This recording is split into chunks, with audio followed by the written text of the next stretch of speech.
మోసతో జీవం. రాసుకోండి, అది డైరీలో రాసుకొని పెట్టుకోండి. ఇది ఈ రోజున మీరు కనాన్లో ఉన్నదానికి రుజువు. ఆమేన్. కనాన ప్రయాణంలోన మనము గత వారం నడిచాము, యెహోషువను వెంబడించాము. యెహోషువ మనల్ని తీసుకెళ్ళి ఎక్కడ నిలబెట్టాడో మనం చూసుకోవాలి. ఆ నిలబెట్టినటువంటి ఆ ప్రదేశంలో మనము జాగ్రత్తగా ఉండాలి, మళ్ళీ పడిపోకుండా. ఇజ్రాయెల్ ప్రజలు మోసతో వచ్చి ఎడారిలో సనిగారంట. మేము ఐగుప్తులోనే బాగా ఆహారం తిన్నాము, మమ్మల్ని అరణ్యంలోకి తెచ్చేసి మమ్మల్ని ఏం చేస్తావు మోసాన్ని సనిగారంట. అలా సనగకుండా, గునుగోకుండా యథార్థమైన మంచి మనసు. కష్టం వచ్చిందా, దేవాన్ని సంకల్పమే నెరవేరాలని ప్రార్థన చేసి కష్టాన్ని తొలగించమని ప్రార్థన చేసుకోవాలి. దేవుడు ఏమంటే ఇది ఎందుకు వచ్చింది, దేవుడు అంటే జ్వరం వచ్చింది, ఈ కష్టం ఎందుకు వచ్చింది, వాళ్ళు నన్ను ఎందుకు తిడతారు అంటే తిడతారు. ఎందుకు తిడతారు తెలుసా? నీ దేవుడు నీ ఎంత ప్రత్యక్షతున్నాడు, కనబడుతున్నాడు కనుక వాళ్ళు తిట్టేస్తారు. ఈ రోజున మాట్లాడుతాడు ఆయన. 4వ అధ్యాయము 1వ వచనం. కాబట్టి ఇశ్రాయేలులారా, మీరు బ్రతికి మీ పితరుల దేవుడన్న యెహోవా మీకిచ్చుచున్న దేశములోనికి పోయి స్వాధీనపరచుకొనున్నట్లు మీరు అనుసరింపవలసిన విధులను కట్టడలను నేను మీకు బోధించుచున్నాను, వినుడి. హల్లెలూయా. ఏమన్నాడు ఇక్కడ? వాక్యం చెబుతుంది, మీరే చదవండి. అందరూ బైబిల్ చదవచ్చిన వాళ్ళు బైబిల్ తీసి చదవండి, చదువు రానోళ్ళు వినండి. ఇక్కడ ఏం చెప్తున్నాడంటే, కాబట్టి ఇజ్రాయేలులారా, మీరు బ్రతికి మీ పితరుల దేవుడైన యెహోవా మీకు ఇచ్చుచున్న దేశంలోనికి పోయి స్వాధీనపరచుకొనున్నట్లు మీరు అనుసరించవలసిన విధులను కట్టడలను నేను మీకు బోధిస్తా, వినుడి అన్నాడు ఆయన. మీరు కనాన ఆశీర్వాదము పొందుకోవాలనుకునే ఆశతో ఎలాగైతే ఉన్నావో ఆయన మాటలు కూడా అలాగే పాటించాలి. ఆయన మాటలు కూడా అలాగనే నేర్చుకోవాలి. ఆయన చెప్పింది అలాగనే నువ్వు ఉన్నప్పుడు అంట ఆ వాక్యమే నీకు జీవం అవుతుందంట. ఆమేన్. ఆ వాక్యం నీకు ఆహారం అవుతుందంట, ఆ వాక్యం నీకు ఆత్మ అవుతుందంట. వాక్యంతోనే ఇది చరిత్ర మొత్తం దేవుడు సృష్టించాడు. ఆదిలోనే మనలాంటి ఒక మానవుని చేద్దామని నిర్ణయించాడు దేవుడు. అందుకనే ఈ రోజున మీరు చాలా జాగ్రత్తగా వినండి. క్రీస్తునందు జీవితము వాక్యముతో జీవితం. ఇలాగా యేసయ్యతో మన జీవితాన్ని కొనెళ్ళాలి, గడపాలి, ఆయనతోనే జీవితం దగ్గర బ్రతకాలి అనుకుంటే వాక్యానికి నీకున్న సంబంధం ఏంటి? వాగ్దానాలు. ఆమేన్. ఇప్పుడు నాకు నా పరిచర్య ఇచ్చాడు దేవుడు. నీ పరిచర్యకు దేవునికి నాకున్న సంబంధం ఏంటి అంటే ఏం చెప్తాను? నాకు వాగ్దానాలు ఇవ్వబడ్డాయి, నిబంధనలు చేయబడ్డాయి. అందుకని ఆయన వాగ్దానాల ప్రకారం నేను వెళ్తుంటున్నాను. నేను నడుచుకుంటాను ఆయన వాగ్దాన ప్రకారము. కోపం వచ్చి కొడతాడు, ఓసారి కష్టాలు పెడతాడు, శ్రమలు వస్తాయి, వచ్చిన సహిస్తా ఓపికతో, నిరీక్షణతో. ఎందుకు అంటే మన దేవుడు ఎంత గొప్పవాడో మనము తెలుసుకునేంత వరకు మనం వాక్యాన్ని వెంబడిస్తూనే ఉండాలి. వాక్యాన్ని నువ్వు ఎంత చదువుతావో నీ దేవుని గుణలక్షణాలు నీకు అర్థమవుతాయి. ఈ రోజు నేను అంటున్నాడండి, యేసు మానవుడిగా వచ్చిన వాక్యము ఎలా వచ్చాడంటే దేవుడు వాక్య రూపంలోనే వచ్చాడు. చూడండి, అది యోహాను గ్రంథం 1వ అధ్యాయంలో 1వ వచనమే చెబుతుంది. ఆది యందు వాక్యముండెను, వాక్యము దేవుని యొద్ద ఉండెను, వాక్యము దేవుడై ఉండెను. హల్లెలూయా. ఆదిని సృష్టించిన రోజు ఏముందంట? ఆయన యందే వాక్యాన్ని స్థిరపరిచాడంట దేవుడు. ఆది యందు వాక్యాన్ని ఆయన స్థిరపరిచి ఉన్నాడు. అందుకని అన్నాడు, ఆది యందు వాక్యము ఉండెను, వాక్యము దేవుని యొద్ద ఉండెను, దేవుడే వాక్యమై ఉండెను. మరి దేవుడి వాక్యమై ఉన్నప్పుడు ఈ వాక్యాన్ని నువ్వు అనుసరించకపోతే నీకేమైనా జరుగుతుందా? అద్భుతాలు? నో ఛాన్స్, ఏది లేదు, జరగదు. వాక్యానికి నీకు పెట్టినటువంటి ఆయనే ఆ యొక్క విశ్వాసము పరిణామం చొప్పున మనం వాక్య ధ్యానం చేయాలి. ఈ వాక్య ధ్యానం చేస్తుంటే ఏమవుతుంది అంటే నీలో ఉన్న చెడు కోరికలు బయటికి పోతాయి, అసూయ వెళ్ళిపోతుంది, స్వార్థము పోతుంది, నీ మనోనేత్రాలు తెరవబడతాయి, ఒక మనిషిని ప్రేమించే నేత్రాలు నీకు కనబడతాయి. చీకటి అయోమయంలో పడిపోతావు. తాగుడుకు బానిసలు అవుతావు. నలుగురు యమన బిడ్డలు తాగుదాం రారా అని పిలిస్తే వెళ్ళిపోయి తాగేస్తారు, కూర్చుంటారు, సభలో ఉంటారు. అవునా? నీ స్నేహితులు నీకు కాదనట్లే దేవుడు, కానీ ఎక్కడ నువ్వు ఎలా పరివర్తించాలో అది నేర్చుకోమంటున్నాడు. హల్లెలూయా. ఈ రోజున చాలా జాగ్రత్తగా వినండి. ఈ ద్వితీయ ఖండములో రాసినటువంటి మాటలు దీని ఎంత లోతుగా మనము పరిశీలన చేసినట్లు ఉంటే, తన ప్రజలు వారి పట్ల, వారి పితరుల పట్ల దేవుడు చేసిన వాగ్దానాలు నువ్వు పొందుకోవాలా, నెరవేర్చుకోవాలనేదే ఈ అధ్యాయములో ఉండేటువంటిది దేవుని గొప్ప నిర్ణయం. ఆమేన్.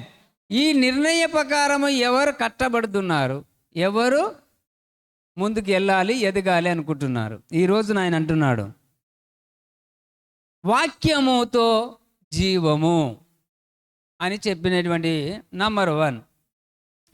తన ప్రజలు వారి పితరులకు వాగ్దానం చేయబడిన దేశానికి దేవుడు ఇప్పుడు కనానా ఆశీర్వాదాలు నీకు ఇస్తున్నాడా, మన పితరులకి ఇస్తున్నాడా? పితరులకి ఇస్తున్నాడు కదా అబ్రాహాముకి. అబ్రాహాముకి ఇస్తున్న తర్వాత దేవుడు ఏం చెప్పాడు అబ్రాహాముకి? ఇదిగో ఈ దేశాన్ని నీ సంతానానికి ఇచ్చేస్తున్నాడు. ఆమేన్. ఆయన సంతానం ఎవరు? మనమే కదా. అందుకే మనకు కూడా హక్కు ఉంది. ఆనాడు చేయబడిన వాగ్దానాన్ని నిబంధన ప్రకారము మనం వారసులై ఉన్నాము ఈ రోజున. ఆమేన్. ఎందుకు? అబ్రాహాము యొక్క సంతానమై ఉన్నాము గనుక మనము కనానా వాగ్దానం చేయబడినటువంటి దేశానికి మనము కూడా అర్హులమే. ఆమేన్. చూడండి, ఈ రోజున ప్రభు అంటున్నాడు, నువ్వు వాగ్దానం చేయబడిన దేశమున స్వాధీనం చేసుకొని జీవించాలనే కోరిక నీకు ఉంటే దేవుడు ఏమన్నాడు తెలుసా? వాక్యమును అనుసరించాలని దేవుడు ఆజ్ఞాపించాడు. హల్లెలూయా. కనానా దీవెనలు, ఆశీర్వాదాలు బహుగా హెచ్చించబడాలి అనుకునే వానికి ఏం కావాలంట? వాక్యము అనుసరించాలంట. ఈ వాక్యాన్ని దేవుడు మనము అనుసరించాలని దేవుడు ఆజ్ఞాపించాడు గనుక మనము చూడండి 4:1 ఏమన్నాడంటే, కాబట్టి ఇజ్రాయేల్లారా మీరు బ్రతికి మీ పితరుల దేవుడిని యెహోవా మీకు ఇచ్చుచున్న దేశంలోనికి పోయి స్వాధీనపరచుకొనున్నట్లు మీరు అనుసరించవలసిన విధులను, కట్టడలను నేనే మీకు బోధించుచున్నాను వినండి అంటున్నాడు. పోయిన వారం మనము మాట్లాడాము దేవుని యొక్క ఆశీర్వాదాలు. ఈరోజు ఎలా ఉండి అది పొందుకోవాలో చెప్తున్నాడు దేవుడు. చాలా జాగ్రత్తగా గమనించండి ప్రియమైన దేవుని బిడ్డలారా. వాక్యము ఎడల వారి యొక్క మనోభావము, కనానులో వారి ప్రవేశమును మనం ఒకసారి పరిశీలన చేయాలి. యెహోషువ ఎప్పుడైతే కనానుకు ప్రజల్ని తీసుకొని బయలుదేరాడో ఎరికో కూడా అడ్డం వచ్చేసింది. అంటే ఒక సమస్య వచ్చింది కదన్న వెనక తిరిగిపోలే, నిలబడ్డాడు, ఎదురించాడు, పోరాడాడు.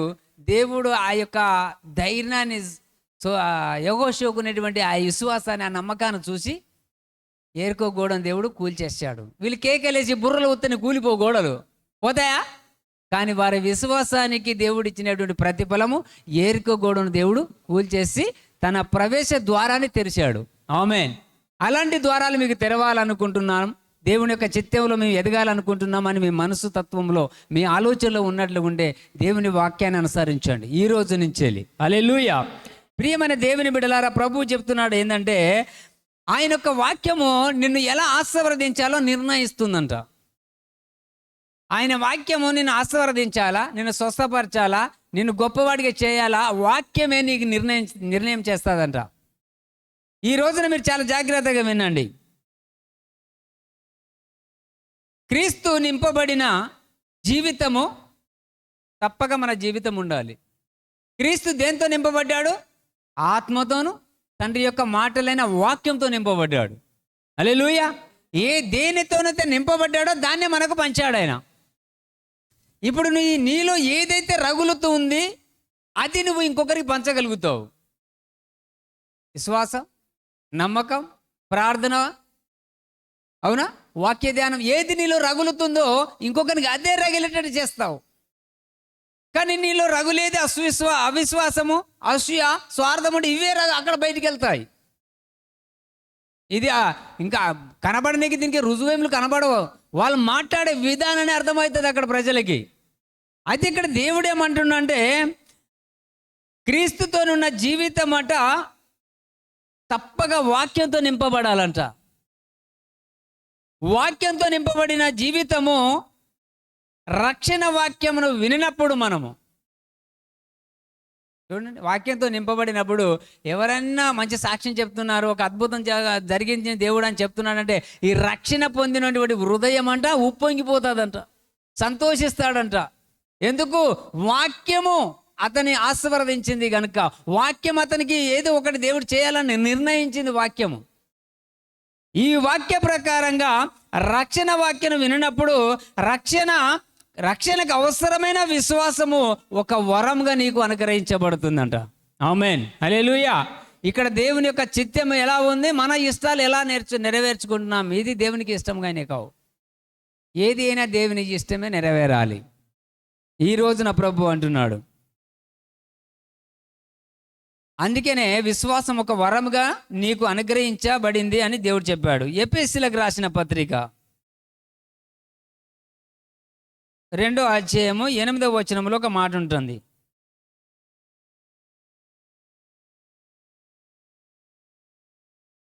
మీరు విశ్వాసము ద్వారా కృపచేతనే రక్షింపబడి ఉన్నారు. ఇది మీ వలన కలిగినది కాదు, దేవుని వరమే. హల్లెలూయా. ఇప్పుడు ఆయన వాక్యము నీకు విశ్వాసం ఉందనుకోండి, విశ్వాసం నీకు ఉంది, దేంతో రక్షించబడతావంట? విశ్వాసము ద్వారా కృపచేత దేవుడు నిన్ను రక్షిస్తాడంట. ఆమేన్. అంటే ఇక్కడ చెప్తున్నాడు, మీరు విశ్వాసం ద్వారా కృపచేతనే రక్షించబడ్డారు. విశ్వాసం నీకుంటే ఆ కృప నిన్ను రక్షిస్తుంది, నిలబెడుతుంది, కాపాడుతుంది, ఆశీర్వదిస్తుంది. ఆమేన్. కృపకు మనకి ఉన్నటువంటి సవాసం చూద్దాం. ఆయన వాక్యము వలన నీవు నూతనముగా జన్మనిచ్చినావు. అవునా?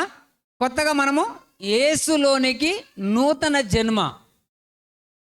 ఈ రోజున మొదటి పేతురు చూడండి, మొదటి పేతురు 1వ అధ్యాయము 23వ వచనములో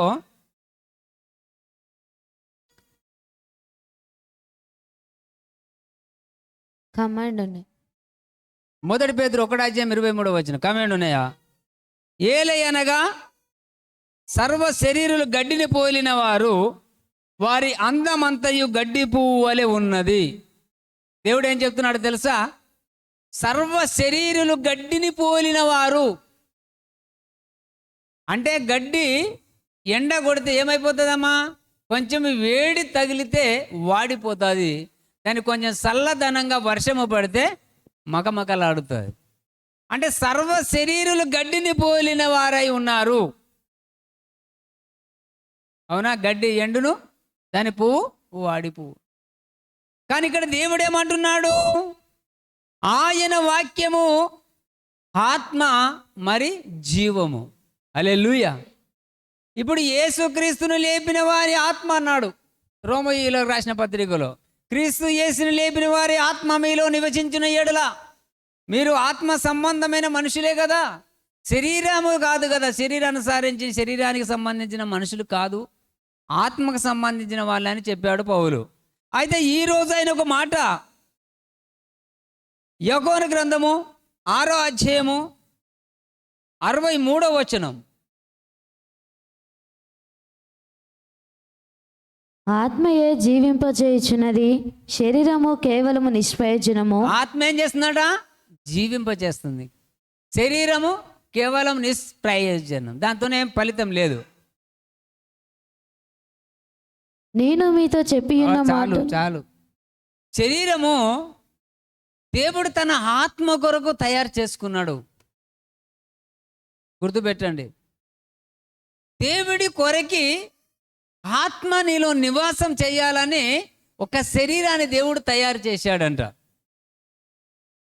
ఈ రోజున వాక్యానుసారంగా జీవించడం నేర్చుకుంటే మీ అంత గొప్ప ధనవంతులు ఇంకొకరు ఉన్నారు. హల్లెలూయా.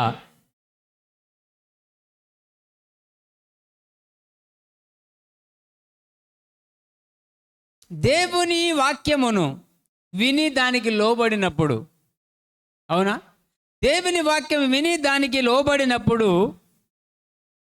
యేసు మరియ దగ్గరికి వచ్చి గాబ్రియల్ దూత చెప్పేసినప్పుడు మరియమ్మ నమ్మశక్యం కాని విషయం, కానీ ఆమె విశ్వాసంతో నమ్మింది. హల్లెలూయా. కానీ మరియమ్మ గర్భము నుంచి యేసు పుట్టడము యేసయ్య నిర్ణయించినటువంటి ప్రకారం కాదు. మరియమ్మ ఓకే అంటేనే దేవుడు ఆమెను ఆదరించాడు. ఈరోజు నువ్వు గనక దేవుని వాక్యానుసారంగా ఉండి నువ్వు రెడీ అంటేనే కానీ దేవుడు అంతవరకు నిన్ను దీవించలేడు. అవునా? ఈ రోజున ఆయన వాక్యమైన జీవములో నువ్వు ఎప్పుడైతే నిలిచి ఉంటున్నావో అప్పుడు నీ దేవుని ఏదైనా నా నామమును అడగండి ఇస్తానన్నాడు. ఆమేన్. ఏమన్నాడు? నా నామమును మీరు ఏది అడిగినా ఇస్తాను. మరి మనం ఇన్ని సమాంతలకి అడుగుతున్నాము, ఎవరన్నా గొప్పగా దీవించబడినట్లు ఒక్కసారి ఆలోచన చేయండి.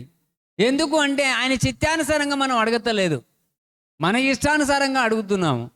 మన ఇష్టాన్ని నెరవేర్చుకోనికి దేవుని దగ్గర అడుక్కుంటున్నాము. కానీ దేవా, నీ చిత్తానుసారంగా నేను లోబడ్డాను, నీ ఇష్టమే నెరవేరని, నా ఇష్టం కాదు అని మనం ఎప్పుడైనా ఆయన ముందు తల వంచామా? ఆధారాలు ఏమైనా ఉన్నాయా అంటే ఏం లేవు. ఉన్నాయా? హల్లెలూయా. ఈ రోజున దేవుడు అంటున్నాడండి, లూకా 1:38 అందుకు మరియా, ఇదిగో ప్రభువు దాసురాలను, నీ మాట చొప్పున నాకు జరుగునుగాక అనెను. ఏమన్నదంట? మరియమ్మ దగ్గరికి దూత వచ్చి, మరియమ్మతో దూత ఏం మాట్లాడిందంటే, మరియా, ఇదిగో ప్రభు దాసురాలను, నీ మాట చొప్పున నాకు జరుగునుగాక అనెను. అంతటా దూత ఆమె యొద్ద నుండి వెళ్ళిపోయింది. అంటే జరగాలని అన్నదా లేక మౌనంగా అనుకుందా? ఈ లోకంతో ఏ అవమానాలు, ఏమి నిందలు వస్తాయో, ప్రభువా నీ కన్యని కదా, వివాహం కాలేదు, నువ్వు చెప్పేది ఏంటి అయ్యా అని ఆమె గనక వెనకంజ చేసినట్టుగా మాట్లాడి ఉంటే ఈ లోకానికి రక్షణ అనేది లేదు. ఆమె ఏమన్నా తెలుసా? నీ మాట చొప్పున జరుగును గాక. హల్లెలూయా. అప్పుడు దూత పొందుకుంది కదా అని వెళ్ళిపోయింది. 45 ప్రభువు ఆమెకు తెలియజేయించిన మాటలు సిద్ధించును గనుక నమ్మిన ఆమె ధన్యురాలనెను. ఆమేన్. దేవుడు ఏ మాట అయితే చెప్పాడో అది మరియమ్మలో నుంచి వెళ్ళి బయటికి వచ్చును గాక అని చెప్పిన పొందుకునేటువంటి ఆమె ధన్యురాలని ఇక్కడ రాయబడ్డది. అంటే ఇక్కడ యేసుక్రీస్తు వారు లోబడి యేసు ఆమె గర్భంలో రూపించబడ్డాడు. ఆమె చెప్పిన తర్వాతనే శరీరధారిగా, ఆయనే దేవుడు ఆత్మ గనక ఆరాధించేవారు ఆత్మతో సత్యంతో ఆరాధన చేయాలని బైబిల్ మనకు చెప్తుంది. మరి మనం ఎలా చేస్తున్నాము? అందుకని ఈరోజు చూడండి, నీవు అందుకున్న జీవితము దేవుని యొక్క వాక్యము. ఈ వాక్యం అనే విత్తనములు, ఈ వాక్యం అనే విత్తనముల వలన వచ్చింది నీ వాక్య బాలుడవు. హల్లెలూయా. బాలురు వాక్యమందు దినదినము బలము పొందుకునేవారుగా ఎదగాలి, బలహీనులుగా కాదు. మనకున్న ప్రతి ఒక్కటి దూరం కావాలి, దేవుని ప్రతి ఒక్కటి మనకు దగ్గర అవ్వాలి. ఆయనే ఆపదలు వచ్చినప్పుడు ప్రభు అంటే నేను ఉన్నాను, భయపడకు బిడ్డ అని ధైర్యం ఇచ్చేది ఏకైక దేవుడు అంటే క్రీస్తు ఒకడే. హల్లెలూయా. నువ్వు పడిపోయాను ప్రభువా అని పేతురు ఎప్పుడైతే నీటిలో మునుగపోతున్నాడనే టైంలో ప్రభువా రక్షించమని ఒక మాట పేతురు పలికినప్పుడు ఆయన ఎమ్మడి చేజాచి తన బిడ్డను, అవునా, శిష్యుని తీసుకుని బ్రతికించాడు. హల్లెలూయా. ఒక్క మాట విశ్వాసంతో అడగాలి, ప్రేమతో అడగాలి, అవునా, దైవ భక్తితో అడగాలి. దేవుడంటే భయము భక్తి ఉండాలి. ఈ తప్పు చేస్తున్నాను దేవుడు చూస్తున్నాడు అనే ఒక భయం నీకు ఉండాలి. దేవుడు చూడడా? నీ హృదయములో ఉన్నవాడు, నువ్వు చేసే ప్రతి పని దేవునికి తెలుసు. మనం చేసే ప్రతి పని దేవుని ఎదుట తేటగా ఉంటాయి, చీకటిగా కాదు. ఈ రోజున దేవుడు అంటున్నాడండి, వాక్యంతో ఎదుగుతున్న వాక్య బాలుడవుగా నువ్వు ఎదగాలి. రెండో అంశం, వాక్యంతో జీవించడం నేర్చుకోవాలి. వాక్యంతో ఎలా నేర్చుకోవాలి చూడండి. ఆయన వాక్యంతో జీవమును అందుకొనుట మాత్రమే కాక నిత్యము ఆ వాక్యములోనే జీవించాలి. ఆ వాక్యములోనే ఊపిరి మనది. అవునా? వాక్యముతో జీవము, వాక్యంతో జీవిస్తున్నావు, ఊపిరి పీలుస్తున్నావు. వాక్యం ఏరుకో గోడలు అడ్డొచ్చినా కూడా నువ్వు వాక్యాన్ని పలికినప్పుడు ఏమైపోతాయి అవి? అప్పుడు నీ మాటకు లోపడతాయి. ఆ మాటకు అంత పవర్ ఉంది. మరి భూమి ఆకాశాలు సృష్టించబడును కాక అని మాట పలికినప్పుడు అన్నీ తయారైపోయాయంట. ఇవన్నీ ఎందుకు తయారైపోయాయంట? ఆదామును సృష్టిస్తున్న ఆదాము పరిపాలించేందుకు దేవుడు సృష్టిని యావత్తును చేసి పెట్టాడు. నీ మీద ప్రేమ చూపి, నీ మీద నమ్మకం కలిగి యేసు ప్రభు వారు ఏం చేశాడు తెలుసా? ఈ ఆస్తి అంతా నీదే, ఆదామా నువ్వు ఏలమని చెప్పేశాడు. ఏలలేక ఏమైపోయారు? అబద్ధం ఒక్కడు చెప్పిన మాటకి మోసపోయి దేవుని ఎడల సరళత నుండి గెంటి వేయబడి దేవునికి దూరమయ్యి కష్టాలు దగ్గరయ్యి అల్లమాటించేటువంటి వేళ దేవుడు వాళ్ళని బాగు చేయలేడా? ఎందుకు ఇచ్చిపెట్టాడు? ఇదిగో ఆ నేలను అంతా ముళ్ళు చెట్లు ఉన్నాయా, అవన్నీ చెమట ఓడిచి ఆ పంట తీసుకొని తినిపో అన్నాడు దేవుడు. నీకు సత్యం తెలిసే వరకు నువ్వు కష్టపడాలి. సత్యము తెలిసిన అతి త్వరలోనే నువ్వు ఏమైపోతావంట? బ్లెస్ అయిపోతావంట. హల్లెలూయా. నీ దేవుడు అన్ని అనుకూల పరిస్థితులు సమకూర్చువాడే కానీ కష్టాలను సమకూర్చే దేవుడు కాదు. కంటే నేను నమ్మే విధానాన్ని బట్టి ఉంటుంది. నేను విశ్వాసిని, నమ్మకం కలిగిన వాడిని అని చెప్పుకొని వాక్యాన్ని బైబిల్ని పడతాను, నేను అక్కడ పోతాను ఇక్కడ పోతాను తిరిగే వాళ్ళు వాళ్ళ హృదయంలో ఏమీ ఉండదంట. అర్థమైందా? వారి హృదయంలో వాక్యానికి చోటు లేదంట. ఈ రోజున దేవుడు అంటున్నాడండి, అభివృద్ధి పొందుతున్నావు. దేని వలన? వాక్యము వలన. హల్లెలూయా. నాకు వాగ్దానం ఇచ్చాడు 2013లో. నేను నమ్మాను వాగ్దానం. ఆ వాక్యాన్ని ఎప్పుడైతే నేను నమ్మి ప్రార్థన చేశానో అంచెలంచెలుగా స్లోగా దేవుడు స్టెప్ బై స్టెప్ తీసుకెళ్తూ కష్టాల నుంచి విడుదల చేసుకుంటూ ఈరోజు ఈ టైం దాకా ఆయన కాపుదల మనకు ఉంచాడు. హల్లెలూయా. మరి ఇవి ఈ రోజుకే కాదు, అంతము వరకు.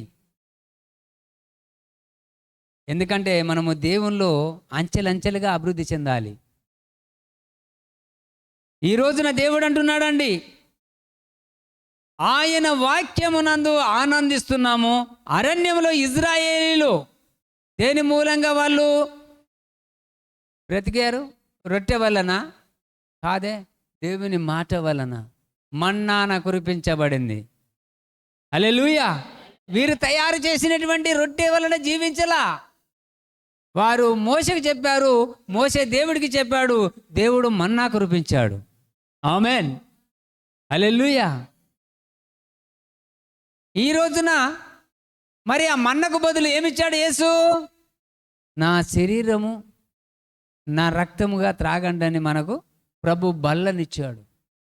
ఈ నిజమైన జీవము కలిగిన దాంట్లో నువ్వు పాలిభాగస్తుడు అవ్వలేకపోతున్నావు అంటే గుర్తుపెట్టుకోవాలి. ఈ రోజున వారు రొట్టె వలన కాదు, ద్వితీయోపదేశకాండం 8వ అధ్యాయం 3వ వాక్యంలో ఉంటా చూడండి.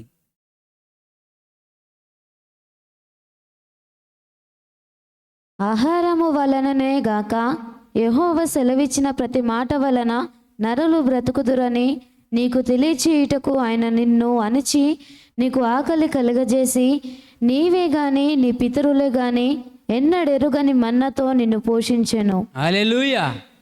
ఈ మన్నాతో దేవుడు ఎందుకు పోషించాడో తెలుసా? హల్లెలూయా. ఇక్కడ ఏమన్నాడు తెలుసా? ఆ ఇజ్రాయేలుకు ఆకలి పుట్టించిందే దేవుడు అంట. జ్ఞాపకం చేసుకోవాలా? వీళ్ళకు ఆకలి లేని వారికి ఆకలిని సృష్టించిందే దేవుడు అంట. ఎందుకు అంటున్నాడు ఇక్కడ?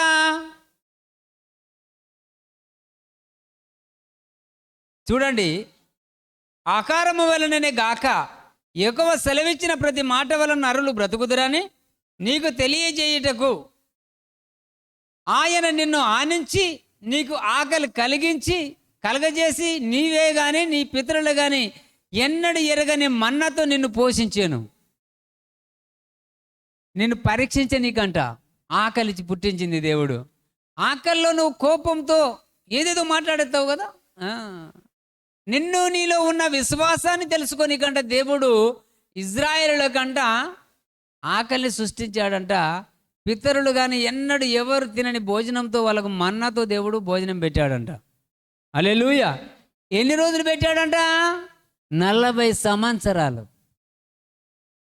40 ఏండ్లు. మనం పెడతామా? ఎవరైనా నీ ఇంటికి చుట్టమా వేస్తే ఎన్ని రోజులు ఉంటాడు? ఒక 2-3 రోజులు ఉంటే నువ్వు అలసిపోతావా లేదా? వచ్చినోడు ఇటు రావాలి అటు పోవాలి, కానీ ఎన్ని రోజులు పెడతావు అనుకుంటావు? నువ్వు దేవుని ద్వారా దీవించబడిన దానివే ఆ మాట పలుకుతే దీవెన లేనివాడు ఎలా పలకాలి? క్రైస్తవులు అంటే మనము పెట్టేవారిగానే దేవుడు చేశాడు. అవునా? మనకు లేకున్నా వచ్చినటువంటి గెస్ట్కి మనం పెట్టాలి, వచ్చిన అతిథికి మనం భోజనం సిద్ధపరచాలి. మినిస్ట్రీస్, బ్లాక్ ఆఫీస్ చౌరస్తా, పిఆర్టీయు భవన్, సిద్దిపేట్. మీ ప్రార్థన కొరకు సంప్రదించవలసిన మా ఫోన్ నంబర్ 8096486529. సమయం ప్రతి ఆదివారం ఉదయం 9 గంటల నుండి మధ్యాహ్నం 12 గంటల వరకు. రండి, పాల్గొనండి, దేవుని యొక్క ఆశీర్వాదాలు పొందుకోండి.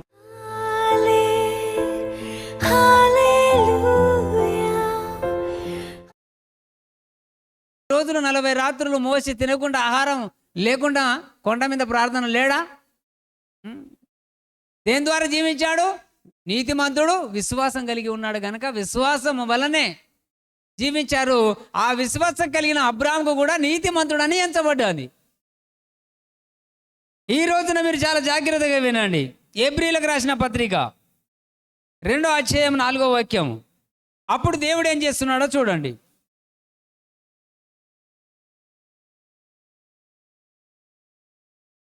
ఇంత గొప్ప రక్షణను మనము నిర్లక్ష్యము చేసిన ఎడల ఎలాగూ తప్పించుకుందమో అట్టి రక్షణ ప్రభువు బోధించుట చేత ఆరంభమై దేవుడు తన చిత్తానుసారముగా సూచక క్రియల చేతను మహత్కార్యముల చేతను నానా విధములైన అద్భుతముల చేతను వివిధములైన పరిశుద్ధాత్మ వరములను అనుగ్రహించుట చేతను వారితో కూడా సాక్ష్యం ఇచ్చుచుండగా వినిన వారి చేత దృఢపరచబడెను. ఆమేన్. దేవుడు మనకిచ్చినటువంటి గొప్ప వాగ్దానంలో ఏమని రాయబడ్డది అంటే, మీరు ఇంకొక మాట గమనించండి. రోమీలకు రాసిన పత్రిక 1వ అధ్యాయం 17వ వచనం.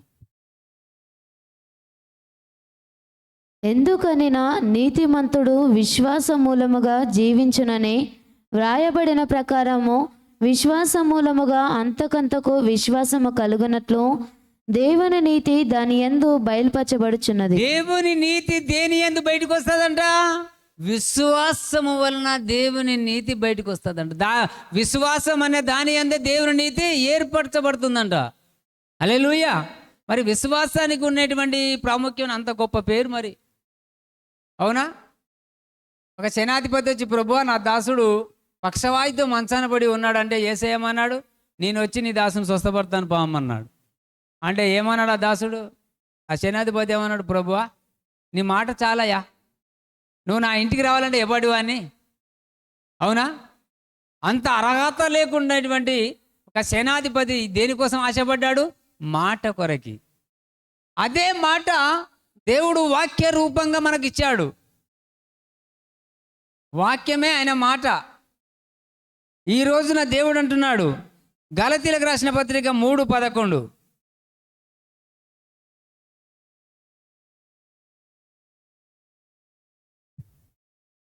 ధర్మశాస్త్రము చేత ఎవడును దేవుని ఎదుట నీతిమంతుడని తీర్చబడడు సంగతి స్పష్టమే. ఏలయనగా నీతిమంతుడు విశ్వాస మూలముగా జీవించును. ఉత్తమ మాటలతో ఎవడు నీతిమంతుడు అవడంట దేవుని ఎదుట. ధర్మశాస్త్రము చేత ఎవడును దేవుని ఎదుట నీతిమంతుడని తీర్చబడ్డాడన్న సంగతి స్పష్టం. ఎందుకంటే నీతిమంతుడంట విశ్వాస మూలంగా జీవిస్తాడంట. నీతిమంతునికి విశ్వాసం కలిగి ఉన్నాడు అంటే అనేక ఆటంకాలు కనబడతాయి, అవునా? కానీ దేవుడు ఏం చేస్తాడో చూడండి. హెబ్రీలు 10:38,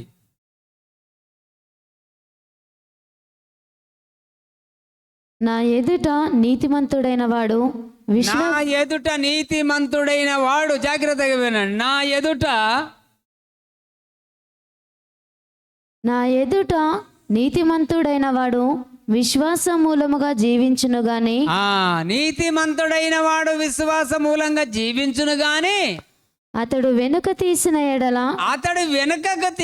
ఎడల అతని యందు నా ఆత్మకు సంతోషం ఉండదు. హల్లెలూయా. ఏమంటున్నాడండి దేవుడు? విశ్వాస మూలంగా బ్రతుకుతాడు నిజమే, కానీ అతడు చెయ్యవలసినది, అవునా? నువ్వు ఫస్ట్ ప్రతి నెలకి ఏమిస్తారు? ఒకవేళ చెయ్యవలసింది వెనకకు తీసిన ఎడల అతని యందు నా ఆత్మకు సంతోషం ఉండదు. ఇది చాలా జాగ్రత్తగా గమనించాలి. అప్పుడు దేవుని యొక్క వాక్యము వినుట వలన విశ్వాసం కలుగుతుంది. విశ్వాసము జీవితము, వాక్య జీవితము. హల్లెలూయా. వాక్య జీవితము క్రీస్తు జీవితము. వాక్య జీవితము క్రీస్తునందు నువ్వు సంపాదించినటువంటి, దేవుడికి ఇచ్చినటువంటి, నువ్వు సంపాదించుకున్న జీవితము, అవునా? ఒక వ్యక్తి మరణానికి దగ్గర అయిపోయాడు. యేసయ్య దగ్గర ప్రభువా స్తోత్రం అయ్యా నన్ను బ్రతికించమని ప్రార్థించినప్పుడు, అప్పుడు దేవుడు నీకు జీవాన్ని ఇచ్చి నిన్ను బ్రతికించినప్పుడు ఎవరి మూలంగా సంపాదించుకున్నావు? క్రీస్తు మూలంగా సంపాదించుకున్న నీ జీవితం ఎవరికి సొంతమై ఉండాలి? చాలా జాగ్రత్తగా గమనించండి ప్రియమైన దేవుని బిడ్డలారా, అవునా? క్రీస్తునందు నువ్వు సంపాదించుకున్న జీవితము దేవుని వాక్యాన్ని పూజించుట వలన. రొట్టె తింటున్నాము, సాక్రమెంట్ తింటున్నాం, ఇది కాదు. ఆయన మాట వలన ప్రభు యొక్క రొట్టెను నువ్వు ఎప్పుడైతే తింటున్నావో దానివల్ల నీకేమొస్తుందంట చూడండి. ప్రభు దేవుని వాక్యమును పూజించుట వలన, ప్రతి ఆదివారం వాక్యం విని తినుటను మనం వాక్యాన్ని ఆహారంగా చేసుకోవాలి. ఈ వాక్యాన్ని ఎప్పుడైతే పూజించుట వలన త్వరగా నీ ఆశీర్వాదం పెరుగుతూ ఉంది, నీ ఆయుష్ పెరుగుతూ ఉంది, నీ ఆరోగ్యము పెరుగుతూ ఉంది. అన్ని విధాలుగా నీ బంధకాల నుంచి వీటికి బయటికి తీసుకొస్తుంది దేవుని యొక్క వాక్యం. ఆమేన్. ఈ వాక్యానికి మనం ఎంత ప్రాధాన్యత ఇస్తున్నామో ఈ రోజున ప్రభు అంటున్నాడండి, మరియు బలపరచబడుతుంది క్రీస్తునందు జీవితము అనుదిన బలమైన వాక్య ఆహారము. అనుదినము బలమైన ఆహారం ఏంటి? వాక్య ఆహారము. ఈ వాక్యం అనే ఆహారాన్ని నువ్వు తినకపోతే ఎలా ఉంటావు? లేకుండా అది అభివృద్ధి చెందదు. నీలో వాక్యం అనేది లేకపోతే, వాక్యాన్ని మనం భుజించకపోతే అభివృద్ధి అనేది చెందరు. 1 పేతురు 2:2 సమస్తమైన దుష్టత్వమును, సమస్తమైన కపటమును, వేషధారణను, అసూయను, సమస్త దూషణ మాటలను మాని. ఇక్కడ ఏమన్నాడండి? దేవుడు ఇస్తున్న ప్రతి మాటను మనం జాగ్రత్తగా వినండి. సమస్తమైన దుష్టత్వము నంబర్ 1, నంబర్ 2 సమస్తమైన కపటము, నంబర్ 3 వేషధారణ, నంబర్ 4 అసూయ, నంబర్ 5 దూషణ మాటలు మానినప్పుడు. ఇవన్నీ నీలో నుంచి ఏమవ్వాలి? వెళ్ళిపోవాలి. పవిత్రమైన మాటలు, వాక్యం మూలంగా పలికే మాటలు నీలోనికి రావాలి. అప్పుడు దేవుడు ఏం చేస్తాడంట చూడండి. నీకు దేవుని వాక్యము పరలోకములో పాలు. పరలోకములో ఉన్నటువంటి ఆయన శరీరాన్ని మనకేమిచ్చారు? పరలోక రొట్టెగా. నేనే పరలోకం నుంచి దిగి వచ్చిన ఆహారమును అన్నాడు యేసు. పరలోకపు రొట్టెగా, పరలోకకు సంబంధమైన వ్యక్తిగా నీ క్రైస్తవ జీవితంలో ప్రతి ఎదుగుదలకు బలమైన దేవుని వాక్యం అనే అవసరం నీకు. ఆమేన్. ప్రతి బలమైనది, ప్రతి పునాదికి వాక్యం అనే పునాది మీద నువ్వు కట్టబడాలి. మూడవ అంశం, వాక్యంతో విలాసవంతమైన జీవితం. ఆమేన్. నా దేవుళ్ళని నేను ఆరోగ్యంగా సంతోషంగా, అవునా, హ్యాపీగా ఉన్నాను బ్రదర్. ఎలా ఉన్నావు? వాక్యంతో నీకు సంబంధం ఉంటే విలాసవంతమైన జీవితం కలిగి ఉంటావు. ఆమేన్, ఆమేన్. దేవుడు అంటున్నాడు, కనాను ఐశ్వర్యము ఆశీర్వాదాలు. దేవుడు ఎలా ఇస్తున్నాడు చూడండి. ఐశ్వర్యము ఆశీర్వాదము దేవుని వాక్యమునకు ఇజ్రాయేలు చూపే విధేయతపై ఆధారపడి ఉంది. ఈరోజు కనాను ఆశీర్వాదం కావాలనుకునే వారికి నువ్వు దేవుని పైన ఎంత విధేయత కలిగి ఉన్నావు అనే దాని మీదనే ఆధారపడి ఉంది బ్లెస్సింగ్. ఈ రోజు నుంచి వెళ్ళి హల్లెలూయా. మిమ్మల్ని తీసుకుపోయి సరిహద్దులో పెట్టేశాము, అవునా. వాగ్దాన భూమిలో దేవుడు ప్రవేశపెట్టాడు. పెట్టిన తర్వాత ఇజ్రాయేలు ఎడారిలో దేవుని శోధించినట్లుగా కనానులో శోధించకూడదు. ఎందుకంటే నువ్వు ఆశీర్వాదం దగ్గరికి పోయావు. తీసుకునే సాయస్సునేది. ఇప్పుడు ఆ సమయంలో ప్రేరేపించేటువంటి దుష్ట ఆత్మలు ఎన్నో నీ చుట్టూ అరికట్టి ఉంటాయి. ఇవన్నిటిని గ్రహించి నీ మనోనేత్రాలు తెరవబడినట్టు దేవుని వైపు చూచి నీ హృదయాన్ని ఆయన సన్నిధిలో కుమ్మరించి ప్రార్థించు. దేవుడు ఏమంటున్నాడు ఈ రోజున గుర్తుపెట్టుకోండి. వారు చూపించే అవిధేయతపై ఆధారపడి ఉన్నవి కనానులో ప్రవేశించుటకు మాత్రమే కాక కనానులో నివసించి దానిని అనుభవించుచున్న ఇజ్రాయేలు దేవుని వాక్యము నేర్చుకోవలసి ఉంది అంటున్నాడు దేవుడు. ఇజ్రాయేల్ ఏం నేర్చుకోవాలన్న ముందు దేవుని వాక్యం నేర్చుకోవాల్సి ఉంది. వారి జీవితమును వాక్యానుసారంగా మార్చుకుంటే దేవుడు వారికి ఇచ్చిన స్వాస్థ్యంలో నిలిచి ఉండగలరు. అవునా. దేవుని యొక్క ఇచ్చినటువంటి వాగ్దాన భూమిలో నిలిచి ఉంటారు. దేని యందు మనం కరెక్ట్గా ఉంటే అంట మన వాక్యానుసారమైన జీవితంగా మనం మార్చుకుంటే ఆయన ఇచ్చిన వారికి ఇచ్చిన స్వాస్థ్యములో నిలిచి ఉండగలరు. క్రీస్తునందు దేవుని వాక్యమును విత్తంగా ఎంతగా నువ్వు ప్రేమిస్తున్నావు, దేవుని వాక్యాన్ని ఎంతగా ప్రేమించి జీవిస్తే అంతగా నీ నూతన జీవితం ప్రారంభం అవుతుంది. హల్లెలూయా. ఎందుకంటే అర్హతలను సంపాదించుకుంటావు. నీ పరలోకపు కనాన జీవితం ఈ లోకములో మరి పరలోకమునకు కావలసిన సమస్తాన్ని కలిగి ఉన్నది. అవునా. లోకములో కలిగిన ఆశీర్వాదాలు కానీ పరలోకానికి సంబంధించిన రెండిట్లో మనకు అర్హత ఉంది. ఎందుకంటే ఇక్కడ దీవించబడాలి, ఆ దీవించబడినప్పుడు దేవునికి కృతజ్ఞత కలిగి ఉండాలి. ధనవంతులాగా విర్రవీయవద్దు. అయ్యా నువ్వు ఏది ఇచ్చినా నీ చిత్త ప్రకారమే జరగాలి. అవునా. ఎందుకంటే ఆనాటి నెహెమియా కాలంలో కూడా అదే జరిగింది. నెహెమియా ఒక మంత్రి కింద జాబ్ చేస్తూ విదేశాల్లో ఉన్నప్పుడంట మరి ఇక్కడ ఉండేటువంటి సేవకుడు ప్రవక్త, అవునా, వీళ్ళు చేసినటువంటి ఆశీర్వాదమైనటువంటి ధననిధులన్నీ మూసేశారంట వీళ్ళు. సరే అది ఇప్పుడు ఎందుకు కానీ తర్వాత చెప్దాం. ఓకే చూద్దాం. ఈ రోజున ప్రభు అంటున్నాడు, మనం చాలా జాగ్రత్తగా గమనించండి దేవుని బిడ్డలారా. ఎందుకంటే దేవుడు మనకి ఏదైతే ఇస్తున్నాడో దాన్ని మనం కరెక్ట్గా కలిగి ఉన్నామా లేదా. ఎప్పుడైతే ఈ లోకమునకు మరి పరలోకమునకు కావలసిన సమస్తాన్ని కలిగి ఉన్నది గనుక వాక్యంతో నింపబడిన జీవితం కలిగి ఉన్నప్పుడు కణాల నుండి ఎవరు నిన్ను తొలివేయలేరు. ఆమేన్. అంటే అబ్రాహాముకి ఇచ్చినటువంటి ఆస్తిపాస్తులన్నీ సొలొమోను కాపాడాడు. అవునా కదా. ఇది చాలా గుర్తుపెట్టుకోవాలి. నీకు ఇచ్చిన ఆశీర్వాదం నీ పిల్లలకు ఉంటుందని గ్యారంటీ లేదు. ఈరోజు నువ్వు కోటేశ్వరాలు కావచ్చు, నీ పిల్లల నాడు అది అంతా లేకుండా గోడు వెళ్ళిపోవచ్చు. ఎందుకంటే అన్యాయమైన నీ దగ్గర ఉన్నప్పుడు స్నేహితులను సంపాదించుకో. యేసు చెప్పారు. ఎందుకంటే నీ సంపాద్యము నీకు ఇచ్చినటువంటి ఆస్తిపాస్తులన్నీ నీ పిల్లల జీవితంలో నిలిచి ఉండాలంటే ముందు నువ్వు దేవునికి అంటగట్టబడి ఉండాలి, వాక్యానికి అంటగట్టబడి ఉండాలి. వాక్యం ద్వారంగా ఇచ్చిన ఆశీర్వాదం ప్రతి ఒక్కటి నిలిచి ఉంటుంది. దీన్ని కణాల నుంచి నిన్ను ఎవరు తొలివేయలేరని దేవుడే చెప్తున్నాడు. ఆయన మాటల్లోనే మీరు చాలా జాగ్రత్తగా వినండి. ఎందుకంటే నూతన స్థలములను, నూతన వ్యాపారములను, ఐశ్వర్యమును, ఘనతను, ఆరోగ్యమును, మరి వారి ప్రాణాధారమును, శాంతి సమాధానమును, దేవుని వాక్యమును చదివి పాటించుట వలన నువ్వు సంపాదించుకుంటావు గనక నీ జీవితంలో ఏ ఆశీర్వాదమైన కొదువగా ఉందా? ఈ రోజున దేవుడు అంటున్నాడు, నీకు ఏదైనా కొదువగా ఉందా? ఉంటే దేవుని వాక్యమును గుర్తించి, ఏంటంట, దేవుని వాక్యాన్ని గుర్తించి దానిని వివరంగా ధనించు. నీ అవసరతను గురించి వాగ్దానములను కనుగోవాలంట. నీకే అవసరం అవుతుంది, వాగ్దానాన్ని కనుక్కో. అంటే వాక్యాన్ని చదువు, అందులో గుర్తించు. ఏ వాక్యం నాకు ఇప్పుడు బలము, ఏ వాక్యం నాకు విడుదల, ఏ వాక్యం నాకు స్వస్థత, ఏ వాక్యము ద్వారా నేను ఎదుగుతా.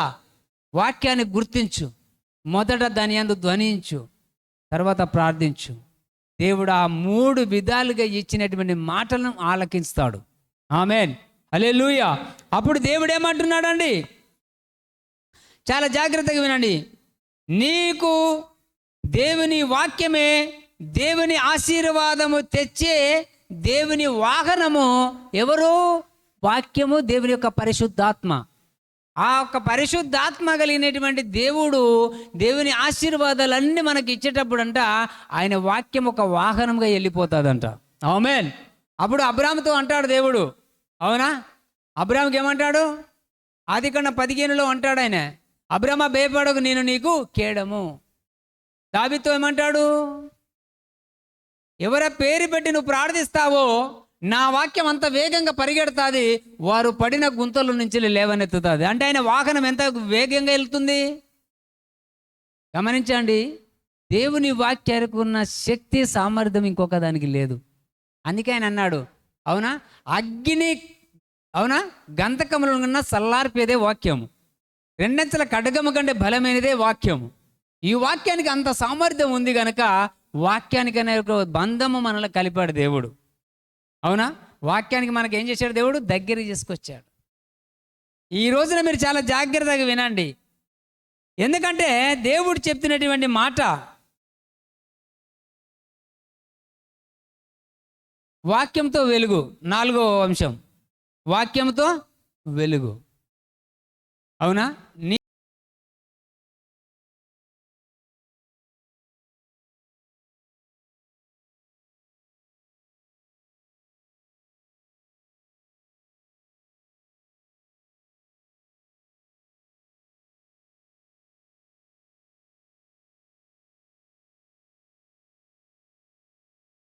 వాక్యంతో వెలుగు. సమస్త దేశములు నిశ్చయముగా ఈ గొప్ప జనమును జ్ఞాన వివేచనలు గల జనములు గల జనమని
తన వాక్యము జ్ఞానమును మరి వివేచనను ఇస్తుందని దేవుడు తన ప్రజలకు వాగ్దానము చేశాడు.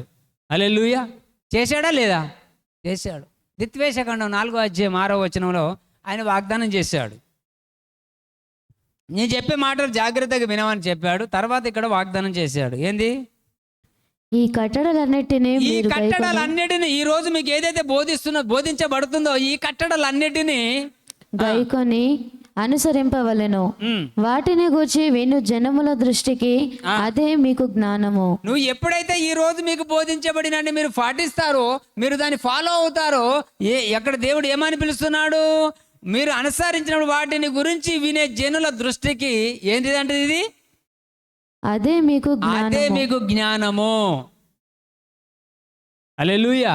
ఈ రోజున ఇచ్చినటువంటి ఈ వాగ్దానాల ప్రకారంగా మీకు అదే విని మీరు అనుసరిస్తూ ఉన్నప్పుడే నీకు జ్ఞానం అంట.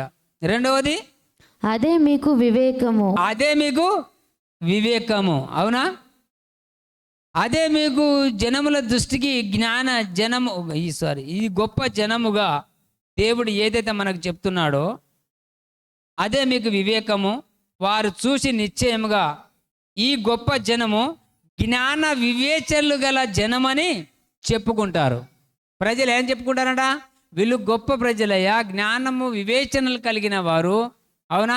ఏదైనా ఫంక్షన్లు కానీ ఏదైనా చేసుకుంటే ఇక్కడ తినేటోళ్ళు కాదు వీళ్ళని జనులు గుర్తిస్తారట నిన్ను. ఇప్పుడు అలా గుర్తిస్తారా? అవునా? ఎవరైనా ఫంక్షన్ చేసుకుంటే రారాబాయి తినేద్దాం, అవునా? నీ తిండి వలన కూడా దేవునికి నువ్వు చెడ్డ పేరు తీసుకురావద్దు.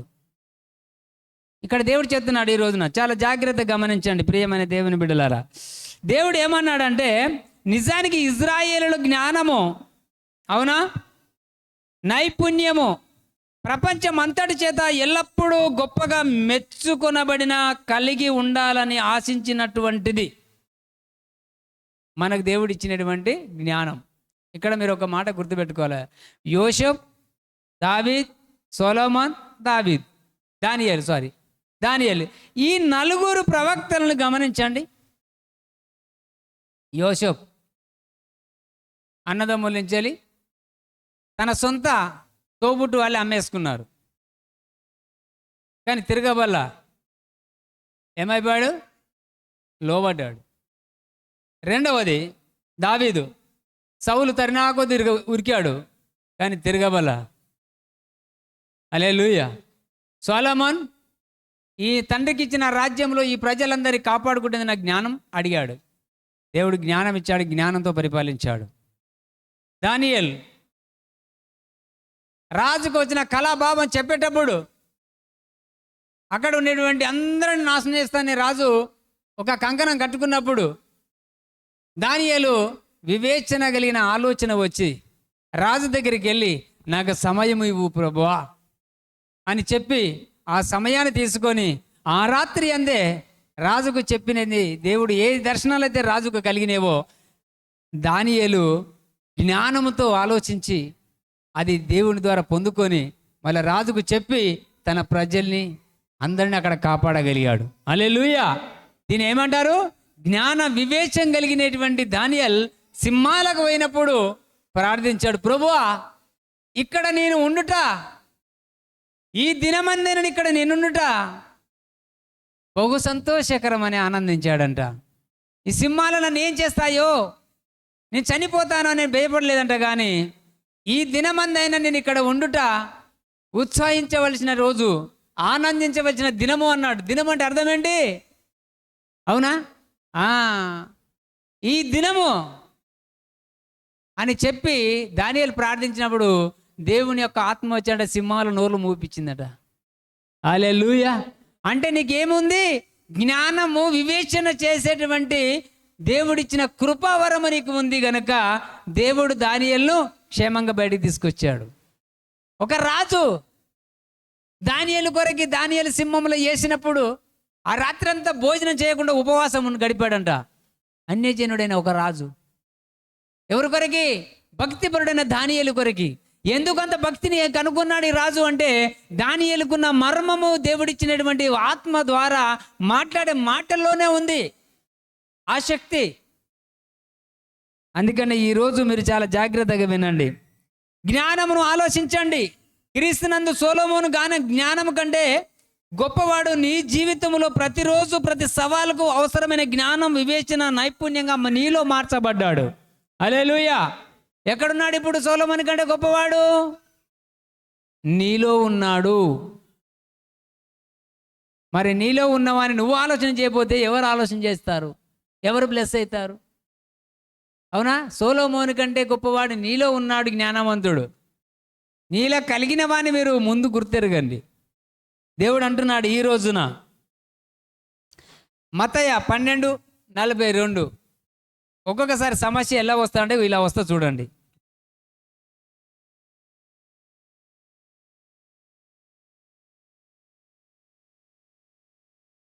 విమర్శ సమయమున దక్షిణ దేశపు రాణి ఈ తరము వారితో నిల్వబడి వారి మీద నేరస్థాపన చేయును. ఆమె సొలొమోను జ్ఞానము వినుటకు భూమి అంతముల నుండి వచ్చెను. ఇదిగో సొలొమోను కంటే గొప్పవాడు ఇక్కడ ఉన్నాడు. హల్లెలూయా. విమర్శ సమయం అంట ఇజ్రాయేల్ మీద నేరస్థాపన చేయనీకి సెబా దేశం నుంచి, అవునా, భూమి అంతముల నుండి సొలొమోను జ్ఞానాన్ని వినుటకు భూమి అంతం నుండి వచ్చాను. ఎవరిలు? సెబా దేశపు రాణి. సొలొమోను బహుగా జ్ఞానం కలిగిన వాడని సమాచారం తెలిసినప్పుడు అంట, ఒకవేళ ఓడిపోతే విమర్శ సమయం, విమర్శించేటువంటి రోజు, ఇజ్రాయేల్ మీద నేరం మోపేటువంటి ఆలోచనతో వచ్చినటువంటి ఆ యొక్క దక్షిణ దేశపు రాణి ఏమంటుందో తెలుసా? సొలొమోను జ్ఞానం వినుటకు వచ్చి సొలొమోను కంటే గొప్పవాడు ఇక్కడ ఉన్నాడని చెప్పిందంట. హల్లెలూయా. ఎందుకు అంటే నీలో ఉన్నవాడు గొప్పవాడు. లోకంలో ఉన్నవాని కంటే నీలో ఉన్నవాడు గొప్పవాడు. నీలో ఉన్నవాని కనుక నువ్వు తెలుసుకోకపోతే ఏం ప్రయోజనం? ఈ రోజున ఆయన అంటున్నాడు చూడండి ఇంకొక మాట, కొలసి 2:3 కొలసీలకు రాసిన పత్రిక 2:3. బుద్ధి జ్ఞానముల సర్వసంపదలు ఆయన యందే గుప్తములై ఉన్నవి. ఆమేన్. ఇక్కడ ఏమన్నాడ? బుద్ధి జ్ఞానముల సర్వ సంపాదలు ఆయన యందే గుప్తములై ఉన్నాయి. బుద్ధి జ్ఞానము ఇవన్నీ ఎవరి దగ్గర ఉన్నాయి? యేసులోనే ఉన్నాయి. ఆ యేసు ఎక్కడున్నాడు ఇప్పుడు అంటే శరీరధారిగా కృపా సత్య సంపూర్ణుడిగా మన మధ్యలో ఉన్నాడంట. ఆమేన్. యోహాను 1:14 ఏమని రాయబడ్డది? ఆ వాక్యము శరీరధారి అయి కృపా సత్య సంపూర్ణుడిగా మన మధ్యలో నివసించెను అని. అంటే బుద్ధి జ్ఞానములంతా ఎక్కడున్నాయంట? అవన్నీ యేసునందే గుప్తములై ఉన్నవి. హల్లెలూయా. అది నువ్వు వాక్య ధ్యానము చేసేటప్పుడు నీకు అర్థమవుతుంది. ఈ రోజున ఆయన అంటున్నాడు, ఆయన వాక్యములో నువ్వు ఎదిగిన కొలది ఆయన జ్ఞానములో ఎదుగుతావు. నువ్వు వాక్యం ఎంతగానో చదువు వాక్యాన్ని ధ్వనిస్తావో నువ్వు ఎలా ఎదుగుతావంట? ఆయన జ్ఞానములో ఎదుగుతావు, ఆయనలో ఎదుగుతావు. ఆమేన్. ఎందుకు అంటే అన్ని అనుదిన జీవితంలో ఎదురైన ప్రతి సవాలుకు జవాబు ఎక్కడికి వెళ్ళి వస్తుంది చూడండి, ఆయన జ్ఞానములోనే వస్తుంది. ఆమేన్. దానియేలుకు వచ్చినటువంటి ఆ సమయముల మరి దానియేలుకి ఆలోచన ఎక్కడికి వెళ్ళి వచ్చింది? ఆయన ఇచ్చిన జ్ఞానంలో నుంచే వచ్చి రాజు దగ్గరికి వెళ్ళి గడువు అడిగాడు. ఆ గడువులో కూడా దేవుడు దాన్ని క్లియర్ చేసేసాడు. ఆమేన్. నాకు తెలియదు ప్రభు అంటే, అవునా కదా, సమస్య కొట్టుకొని వెళ్ళిపోతుంది. కానీ దాన్ని ఆపాలా, దాని సమయం ఇచ్చి ఆపే హక్కు నీకు ఇచ్చాడు దేవుడు. ఆమేన్. అంత సామర్థ్యం కలిగి ఉన్న నీకే ఆలోచన లేకపోతే ఇంకొకరికి వస్తుంది. ఈ రోజున దేవుడు అంటున్నాడు అండి, ఎదురైన ప్రతి సవాలుకు జవాబు ఆయన జ్ఞానములోనే ఉంది. ప్రియులారా అంటే ఇక్కడ ఆయన అంటున్నాడు, ప్రియులారా సంఘము దేవుని వాక్యంతో నింపబడాలి. ఈరోజు ఉన్న మీరందరూ దేంతో నింపబడాలి? దేవుని వాక్యంతో నింపబడాలి. దేవుని వాక్యంతో నింపబడినప్పుడు జ్ఞాన వివేచన కలిగిన జనమని ప్రపంచమంతా గుర్తించగలగాలి. ఈ సంఘంలో ఉన్న ప్రజలందరూ ఈ రీతిగా ఉంటారనేది వండి అనేక సంఘాల వారు గుర్తించాలి. మిమ్మల్ని గుర్తించేదానికి మీరు అర్హత కలిగి ఉన్నారా? అవునా? అబద్ధ బోధకుల మాటలు వినుకుంటూ పోతూనే ఉన్నారు. ఎన్ని రోజులు పోయినా శ్రమ ఎవరికి? వాక్యం నందు లేనివానికి. వాక్యం అంది ఉన్నవాడు కష్టమైన శ్రమైన వచ్చినా దాన్ని ఎదిరిస్తాడు, నిలబడతాడు, ఓడిపోకుండా ప్రభు ఈ సన్నిధిలో సాక్షిగా ఉంటాడు. అబద్ధ మాటలు వినుకుంటూ సంఘానికి దూరం అయ్యి వాక్యానికి విరుద్ధంగా, అవునా, సంఘ బిడ్డలు వాక్యంతో నింపబడాలని దేవుడు చెబితే ఎలా ఉన్నారు? అవునా, ఇంటి దగ్గరే ఉంటాడు, చర్చికి రాడు. దేనికి లాభము? విమర్శ సమయమునా? అవునా, దొరికిపోతావు. ఈ రోజున దేవుడు అంటున్నాడు, సంఘము జ్ఞానములో నైపుణ్యతలో అభివృద్ధి చెందుతుంది. ఎందుకు అంటే యవనస్తుడైన తిమోతి చిన్నతనము నుండి వాక్యమును నేర్చుకునడం వలన పౌలు అభిషేకములో పాలి భాగస్థుడయ్యాడు. వాక్యం నేర్చుకుంటే, అయ్యో బ్రదర్ నన్ను ఎవరు ప్రేమిస్తలేరు, అయ్యో పాస్టర్ నన్ను మంచిగా చూస్తలేడు. నువ్వు ఎన్నున్నావని, నువ్వు ఏ నేర్చుకున్నావని, దేనిలో అభివృద్ధి చెందుతున్నావని, విశ్వాసములో, నీతిలో, నీ క్రియల్లో, విత్తనములో ఏ అభిషేకం, ఏ ఆత్మలో వర్ధిల్లుతున్నావని నువ్వు దగ్గరికి ప్రేమిస్తారు సేవకులు అంటే, తిమోతి వాక్యం వినుట వలన అతడు ఏం చేశాడంట, పౌలు యొక్క అభిషేకములో పాలిభాగస్తుడు అయ్యిండంట. ఆమేన్, హల్లెలూయా. చూడండి 2 తిమోతి 3:15 పౌలు అభిషేకంలో పాలిబాడగునట్టి జ్ఞానమును బలమును సంపాదించుకున్నాడు తిమోతి. ఈ రోజున మీరు చూడండి 2 తిమోతి 3:15 క్రీస్తు యేసునందుంచవలసిన విశ్వాసము ద్వారా రక్షణార్థమైన జ్ఞానము నీకు కలిగించుటకు శక్తిగల పరిశుద్ధ లేఖనములను బాల్యము నుండి నీ వెరుగుదువు గనుక నీవు నేర్చుకొని రుడి అని తెలుసుకొన్నవి ఎవరి వలన నేర్చుకుంటివో ఆ సంగతి తెలుసుకొని వాటి యందు నిలకడగా ఉండుము. హల్లెలూయా. ఇక్కడ పౌలు ఏమని రాశాడంటే, నీవు నేర్చుకొని రుడి అని తెలుసుకున్నవి ఎవరి వలన నేర్చుకున్నావు ఆ సంగతి తెలుసుకొని వాటి యందు నిలకడగా ఉండు. నీకో మాట చెప్పనా, ఈ సంఘం పెట్టినప్పుడు ఇక్కడ కూర్చున్న వాళ్ళు వాళ్ళతో సహా మేము కూడా అంగలార్చం తెలుసా. ఎందుకంటే నిజమైన వాక్యం దొరకగా, ఆ సత్య ప్రమాణాలు చేయబడక వాగ్దానం లేని ప్రజలుగా బ్రతికినటువంటి రోజులు. కానీ ఈ రోజు ఈ సంఘం స్థాపించబడి నుంచి ఒక్కొక్క కుటుంబం ఎదిగిన కొద్దీ ఎలా పోతున్నారు మనుషులు. వాడు ఎవరి మూలంగా నేర్చుకున్నాడు, ఎక్కడ నేర్చుకున్నాడు, ఏడ బ్లెస్ అయ్యాడు, వాని నేత్రాలు మూసుకుపోయాయి. అపవాదం ఏం చేసిందంట, ఆ నేత్రాలు గుడ్డిదనం కలుగా చేశాడంట. ఇక్కడ పౌలు ఏం చెప్పాడు, తిమోతి నేర్చుకున్న ఎరిగి ఎవరి మూలంగా నువ్వు నేర్చుకున్నావంటే, యేసునందు నేర్చుకున్నాను కానీ ప్రభువా నీ అభిషేకంలో నేను కూడా పాలిభాగస్తుడై నీలో సాగిపోతాను అన్నప్పుడు అప్పుడు తిమోతిని అభిషేకించి పౌలు వేరే చోటుకి పంపించాడు పరిచర్య కొరకి. హల్లెలూయా. అంటే ఇక్కడ మీరు ఈ వాక్యము జ్ఞానమును, ఆ జ్ఞానము నిన్ను పాపము నుంచి మరి అనారోగ్యము నుండి కాపాడుతుందంట. ఏంటిది, ఈ వాక్యము నీకు జ్ఞానమును, ఆ జ్ఞానము పాపము నుండి అనారోగ్యం నుండి కాపాడుతుందంట. హల్లెలూయా. ప్రియమైన దేవుని బిడ్డలారా, లోకము మానవ జ్ఞానమును మరి వివేకమును ఆశిస్తుంది, కానీ అది దేవుని వాక్యంతో దైవిక జ్ఞానమును ఎలా సంపాదించుకోవాలో నీకు తెలుసా, తెలియదు. అందుకే యాకోబు గ్రంథం చెబుతుంది 1వ అధ్యాయం 5వ వచనం ఏమంటుందో తెలుసా, చదవమ్మా. మీలో ఎవనికైనాను జ్ఞానము కొదువుగా ఉన్న ఎడల అతడు దేవిని అడగవలెను. అప్పుడేది మీలో ఇప్పుడు నీకు అన్నాడా, మీలో అన్నాడా? ఇప్పుడు మీ అందరిలో ఎవరికైతే జ్ఞానం తక్కువగా ఉంది, మీలో జ్ఞానము కొదువగా ఉన్న ఎడల అతడు దేవుని అడగాలి, అప్పుడు అది అతనికి అనుగ్రహింపబడును. ఆయన ఎవరిని గద్దింపగా అందరికీ ధారాళముగా దయచేయువాడు. ఆమేన్. అంటే నేడే ఆయన జ్ఞానమును వాడుకో. దేవుని మాట చొప్పున ఈరోజు జ్ఞానమును అడిగి పొందుకో, ఆయన ధారాళంగా ఇస్తాడంట. హల్లెలూయా.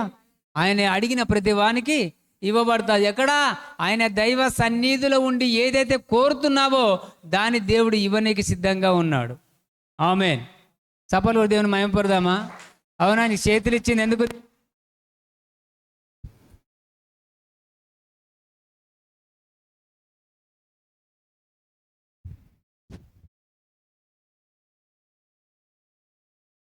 ఓకే, దేవుని నామానికి మహిమ కలుగును గాక. కూడి వచ్చిన మీ అందరికీ దేవుడు ఏమిచ్చాడు?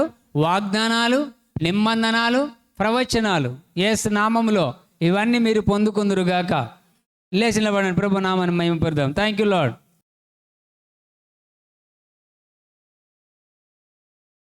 నీవు నాకు ఇచ్చుచున్న దేశంలోనికి పోయి, గట్టిగా, నీవు నాకు ఇచ్చుచున్న దేశంలోనికి పోయి స్వాధీనపరచుకున్నట్లు నేను అనుసరించవలసిన నీ విధులను, కట్టడలను, నేను ఈ కట్టడలన్నిటినీ గైకొని అనుసరించేదను.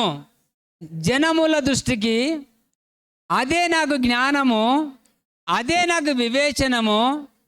వారు చూచి నిశ్చయముగా నేను జ్ఞానినని, వివేచన గలవాడనని చెప్పుకొందురు. నీ వాక్యము నా పాదాలకు దీపమునై, నా త్రోవకు వెలుగునై ఉన్నది. ఎందుకంటే నేను యేసులో ఉన్నాను. ఆమేన్. దేవుని నామానికి మహిమ కలుగునుగాక. ఒక మినిస్ట్రీస్, బ్లాక్ ఆఫీస్ చౌరస్తా, PRTU భవన్, సిద్దిపేట్. మీ ప్రార్థన కొరకు సంప్రదించవలసిన మా ఫోన్ నంబర్ 8096486529. సమయం ప్రతి ఆదివారం ఉదయం 9 గంటల నుండి మధ్యాహ్నం 12 గంటల వరకు. రండి, పాల్గొనండి, దేవుని యొక్క ఆశీర్వాదాలు పొందుకోండి.